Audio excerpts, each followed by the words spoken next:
بسم اللہ الرحمن الرحیم۔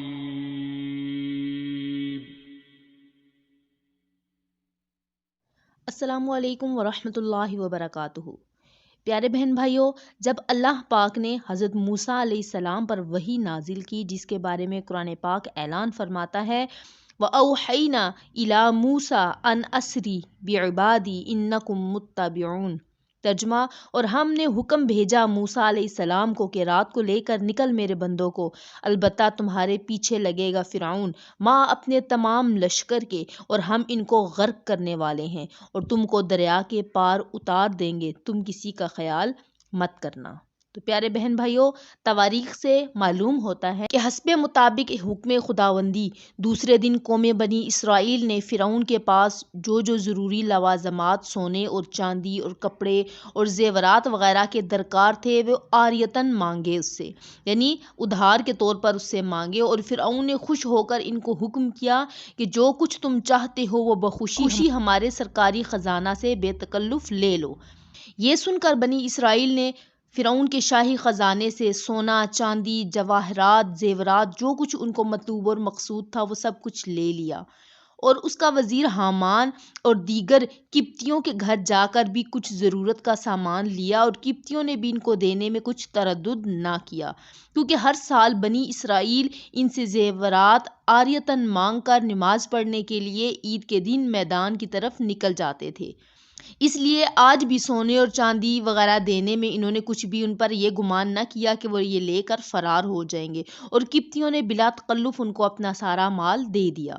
پیارے بہن بھائیوں، بعض تواریخ کے حوالہ جات سے یہ بھی معلوم ہوتا ہے کہ اس وقت بنی اسرائیل میں 6 لاکھ مرد عاقل تھے اور بالغ تھے، سوائے عورتوں اور لڑکوں کے، یعنی جو طاقتور مرد تھے وہ 6 لاکھ تھے، عورتوں اور لڑکوں کے علاوہ۔ سب کے سب کمر باندھ کر مصر سے نکل جانے کو تیار ہوئے۔ خدا کی مرضی سے ایسا ہوا کہ اسی دن شہر میں وبا پڑی اور ہر ایک قبطی کے گھر میں ایک ایک بڑا بیٹا مر گیا، اور وہ لوگ اپنے اپنے غم میں رونے لگے۔ جب رات ہوئی تو حضرت موسیٰ علیہ السلام نے اپنے تمام لشکر کو ٹکڑیوں کی صورت میں، یعنی لشکر بنا کر ان کو روانہ کیا، اور پھر سب سے آخر میں خود بھی روانہ ہو گئے اور دریائے نیل کے کنارے ایک بہت بڑے میدان میں پہنچے۔ تو پیارے بہن بھائیوں، وہ تاریخ 9 محرم الحرام کی تھی۔ جب سحری ہوئی تو فرعون کو خبر ہوئی کہ حضرت موسیٰ علیہ السلام اور تمام قوم بنی اسرائیل مل کر تمہارا مال اور متاع اور سونا چاندی وغیرہ لے کر شب گزشتہ مصر سے نکل کر کہیں بھاگ گئے ہیں۔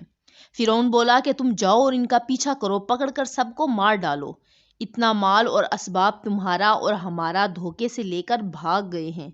یہ خبر تمام شہر میں اور اپنے تمام سپہ سالاروں کو بھیجی گئی، اور نکارا کوس، جو کہ نکارا بجانے والا تھا، اس کی آواز بہت بلند تھی۔ اس کی آواز سن کر تمام سپاہی اور لشکر چاروں طرف سے شام کے وقت دوشنبہ کے دن فرعون کے دروازے پر حاضر ہو گئے۔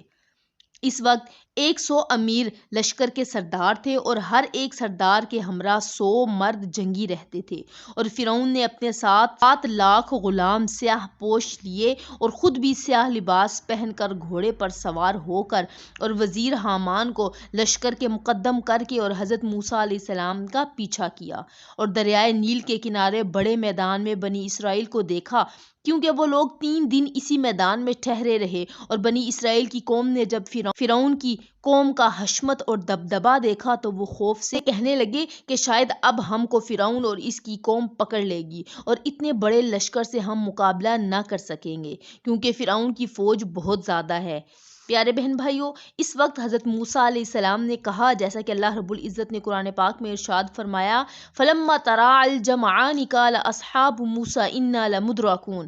پس جب مقابل ہوئیں دونوں فوجیں، کہنے لگے موسیٰ علیہ السلام کے لوگ، ہم تو پکڑے گئے۔ کہا موسیٰ علیہ السلام نے، کیوں گھبراتے ہو اے میرے ساتھیو، رب میرا میرے ساتھ ہے، اور وہی مجھ کو راہ بتائے گا اور مجھ کو اور میری قوم کو بچائے گا، انشاءاللہ فرعون سے ہمیں کچھ ڈر نہیں۔ اسی وقت حضرت جبرائیل علیہ السلام نازل ہوئے اور کہنے لگے، اے موسیٰ علیہ السلام، اپنا عصا دریائے نیل پر مارو، جیسا کہ قرآن پاک میں اللہ تعالیٰ کا ارشاد ہے، فَأَوْحَيْنَا إِلَىٰ مُوسَىٰ أَنِ اضْرِب بِّعَصَاكَ، پس جب حکم بھیجا اللہ تعالیٰ نے موسیٰ علیہ السلام کو کہ اپنا عصا دریا پر مارو، پس پھٹ گیا دریا اور بن گیا اس میں ایک راستہ، اور پار کر دیا ہم نے موسیٰ علیہ السلام اور اس کی قوم کو، اور دوسرے یعنی فرعون کو اور اس کے لشکر کو غرق کر دیا۔ پیارے بہن بھائیوں، تفسیر میں یوں لکھا ہے کہ جب حضرت موسیٰ علیہ السلام نے دریا میں اپنا عصا مارا تو پانی پھٹ گیا اور 12 راستے بن گئے، اور بیچ دریا کے پانی پہاڑ کی طرح کھڑے ہو گئے، اور انہی 12 راستوں سے بنی اسرائیل کے 12 قبیلے اتر کر پار ہو گئے، اور ان کے پیچھے پیچھے قوم فرعون انہی راستوں پر قوم بنی اسرائیل کو پکڑنے کے واسطے دوڑی۔ جب وہ دریائے نیل کے بیچوں بیچ پہنچی تو جو راستے خدا کے حکم سے حضرت موسیٰ علیہ السلام اور ان کی قوم کے واسطے بنائے گئے تھے ختم کر دیے گئے، اور سب راستوں میں دریا کا پانی پھیل گیا۔ پیارے بہن بھائیوں، ایک دوسری روایت میں یوں بھی آیا ہے کہ حضرت موسیٰ علیہ السلام نے دریا پر اپنا عصا مارا، دریا خشک ہو گیا اور اس میں 12 راستے بن گئے، اور بنی اسرائیل 12 قبیلوں پر مشتمل تھے، اور ہر ایک اپنے اپنے راستے سے نکل گئے۔ اور کچھ دیر بعد فرعون ملعون نے جا کر دیکھا کہ دریائے نیل میں 12 راستے بنے ہوئے ہیں، اور انہی راستوں سے قوم بنی اسرائیل نے دریا کو پار کیا ہے۔ تب اس نے سوچا کہ یا تو موسیٰ علیہ السلام کے جادو کی وجہ سے یہ راستے بنے ہیں یا معجزۂ پیغمبری سے۔ اگر یہ کیفیت میرا لشکر دیکھے گا تو شاید وہ ان پر ایمان لے آئے گا، پھر تو مجھے بڑی ہی ندامت ہوگی۔ تب ہیلا سازی سے اپنے لشکر کو کہا کہ اب ہم کو خوب یقین ہو گیا کہ موسیٰ علیہ السلام بڑا جادوگر ہے، دیکھو تو جادو سے دریا کا پانی تک خشک کر دیا، اور اپنی قوم کے واسطے 12 راستے بھی بنا لیے، تاکہ لوگ دیکھ کر اس کے خدا پر ایمان لے آئیں اور اس کی نبوت کے قائل ہو جائیں۔ اور دل میں یوں بھی کہتا تھا کہ میری فوج کو دریا میں ان کے پیچھے جانے سے پانی ڈبو مارے گا، کیونکہ پانی دو طرف مثل پہاڑ کے معلق ہے۔ یہی دل میں پس و پیش کر رہا تھا کہ دریا میں اپنا گھوڑا ڈالوں یا نہیں ڈالوں۔ اتنے میں حضرت جبرائیل علیہ السلام نے ایک گھوڑے کو دریا میں ڈال دیا۔ یہ دیکھ کر فرعون نے بھی اپنا گھوڑا دریا میں ڈال دیا، اور پھر ہر چند اس نے چاہا کہ اپنے گھوڑے کی باگ تھامے مگر رک نہ سکا، اور فرشتے سواروں نے آ کر لشکر کے گھوڑوں کو چابک مار کر بیچ دریا میں ڈال دیا۔ جب فرعون کا لشکر بیچ دریا کے آ چکا، اسی وقت حضرت موسیٰ علیہ السلام نے چاہا کہ دریا میں عصا مار کر ان کی راہ بند کر دیں۔ ندا آئی، اے موسیٰ علیہ السلام، قولہ تعالی وَاتْرُكِ الْبَحْرَ رَهْوًا إِنَّهُمْ جُنْدٌ مُغْرَقُونَ۔ ترجمہ، اے موسیٰ علیہ السلام چھوڑ دے دریا خشک، تحقیق وہ لشکر ڈوبنے والے ہیں۔ تب وہ پانی جو دیوار سا ہو گیا تھا، ہوا میں معلق تھا، وہی پانی دونوں طرف سے آیا اور پوری قوم کو ڈبو دیا۔ ایک روایت میں یہ بھی ہے، فرعون اپنے ڈوبتے وقت کہتا تھا کہ میں ایمان لایا بنی اسرائیل کے خدا پر اور اس کے رسول پر، چنانچہ حق تعالیٰ فرماتا ہے وَجَاوَزْنَا بَنِي إِسْرَائِيلَ الْبَحْرَ۔ ترجمہ، اور پار کیا ہم نے بنی اسرائیل کو دریا سے، پھر پیچھے پڑا ان کے فرعون اور اس کا لشکر شرارت اور زیادتی سے، جب تک کہ پہنچا اس پر دباؤ کہ فرعون نے کہا ایمان لایا میں کہ کوئی معبود نہیں کہ جس پر ایمان لائے بنی اسرائیل، میں بھی فرما بردار ہوں۔ خدا کے فرمانے سے حضرت جبرائیل علیہ السلام نے اس کو کہا، قولہ تعالی الآن وقد عصیت قبل وکنتم من المفسدین، کیا اب ایمان لاتا ہے اور تحقیق تو نافرمانی کر چکا ہے، اس سے پہلے تو اور تھا، اس سے پہلے تو مفسدوں سے تھا۔ جبرائیل علیہ السلام نے کہا اس کو، اے فرعون تو ساری عمر اللہ کا مخالف رہا اور اب عذاب دیکھ کر ایمان لایا، اب کامل یقین کرتا ہے، اب اس وقت کا یقین لانا کیا معتبر ہو سکتا ہے، تف ہے تجھ پر، اور ایک مشت خاک لے کر اس کے منہ پر ڈال دی، پس وہ بدبخت اپنے لشکر سمیت دریائے نیل میں ڈوب مرا۔ جیسا کہ اللہ رب العزت نے قرآن پاک میں فرمایا ہے،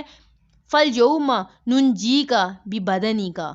سو آج بچائیں گے تجھ کو تیرے بدن سے تاکہ ہو پچھلوں کو نشانی، اور البتہ بہت لوگ ہماری قدرتوں پر دھیان۔ تو پیارے بہن بھائیوں، فرعون بے وقوف جیسا بے فائدہ ایمان لایا، ویسا ہی اللہ تعالیٰ نے اس کے مرنے کے بعد اس کے بدن کو دریا سے نکال کر ایک ٹیلے پر ڈال دیا کہ قوم بنی اسرائیل اس کو دیکھ کر شکر کریں اور پھر عبرت حاصل کریں۔ تو پیارے بہن بھائیوں، یہاں پر یہ سوال پیدا ہوتا ہے کہ فرعون کے جسم کو دریا سے باہر کیوں نکالا گیا؟ تو پیارے بہن بھائیوں، جب حضرت موسیٰ علیہ السلام نے اپنی قوم سے کہا کہ فرعون ملعون ماں اپنے تمام لشکر کے خدا کے حکم سے دریائے نیل میں غرق ہو گیا ہے، یہ سن کر قوم بنی اسرائیل نے کہا، اے حضرت موسیٰ علیہ السلام، جب تک ہم اپنی آنکھوں سے اس کو نہیں دیکھیں گے تب تک اس کے ڈوبنے پر ہم کو یقین نہ ہوگا۔ تب حضرت موسیٰ علیہ السلام نے خدا کی درگاہ میں دعا کی، اس دعا کی برکت سے موج دریا نے ان سب کی لاشوں کو جہاں بنی اسرائیل تھے وہاں پہاڑوں پر پھینک دیا۔ تو پیارے بہن بھائیوں، ان کی لاشوں کی یہ حالت تھی کہ ہڈیاں ان کی درہم برہم ہو گئی تھیں اور ان کے قلب میں کچھ بھی رمق جان کی باقی نہ تھی۔ بنی اسرائیل دیکھتے تھے، چنانچہ اللہ تعالیٰ نے ارشاد فرمایا، وَأَغْرَقْنَا آلَ فِرْعَوْنَ وَأَنْتُمْ تَنْظُرُونَ، اور ڈبو دیا ہم نے فرعون کے لوگوں کو اور یہ کہ تم دیکھتے ہو۔ ایک شخص نے بنی اسرائیل کی قوم سے آرزو کی کہ اللہ مجھ کو فرعون سے ملا دے تو میں اس کی داڑھی سے اپنے گھوڑے کی باگ بناؤں گا۔ مرضی الہی سے اس نے اسی دن فرعون کو باریش سرخ دریا کے کنارے مردہ پایا، پھر اس کی داڑھی سے اپنے گھوڑے کی باگ بنائی اور اس کے وزیر حامان کو بھی بہت تلاش کیا پر وہ نہ ملا۔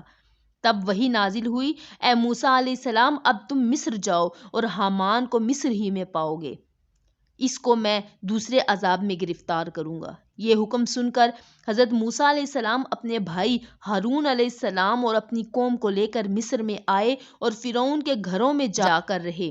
اور فرعون کے گھروں میں مال و اسباب بہت کچھ تھا۔ چنانچہ اللہ تعالیٰ نے قرآن پاک میں ارشاد فرمایا ہے، فَأَخْرَجْنَاهُمْ مِنْ جَنَّاتٍ وَعُيُونٍ وَكُنُوزٍ وَمَقَامٍ كَرِيمٍ كَذَلِكَ وَأَوْرَثْنَاهُمْ بَنِي إِسْرَائِيلَ۔ ترجمہ، پس نکالا ہم نے فرعون کو اور اس کی قوم کو باغوں سے اور چشموں سے اور خزانوں سے اور باعزت مکانوں سے اسی طرح کیا اور وارث کر دیا ہم نے قوم بنی اسرائیل کو۔ تو پیارے بہن بھائیوں، مفسرین لکھتے ہیں کہ فرعون کے گھر کو اللہ تعالیٰ نے مقام کریم فرمایا، اس واسطے کہ 70 مہمان خانے اس نے پرتکلف بنائے ہوئے تھے، اور بنی اسرائیل کو اللہ تعالیٰ نے انہی مکانوں کا وارث کیا، اور حامان جو وزیر تھا فرعون کا وہ اندھا ہو کر بھیک مانگتا پھرتا تھا۔ حضرت موسیٰ علیہ السلام نے اسے دیکھ کر جناب باری تعالیٰ میں مناجات کی کہ یا الہی، تو نے تو فرمایا تھا کہ حامان کو فرعون کے ساتھ دریا میں غرق کروں گا اور وہ اب تک زندہ ہے۔ ندا آئی، اے موسیٰ علیہ السلام، اس کو میں نے خلق میں محتاج کیا اور در بدر مانگتے پھرا یہ ہر روز، گویا ہر روز یہ اس کی ایک نئی موت ہے، بلکہ 1000 درجہ اس سے مرنا بہتر ہے۔ یہ سن کر حضرت موسیٰ علیہ السلام خدا کا شکر بجا لائے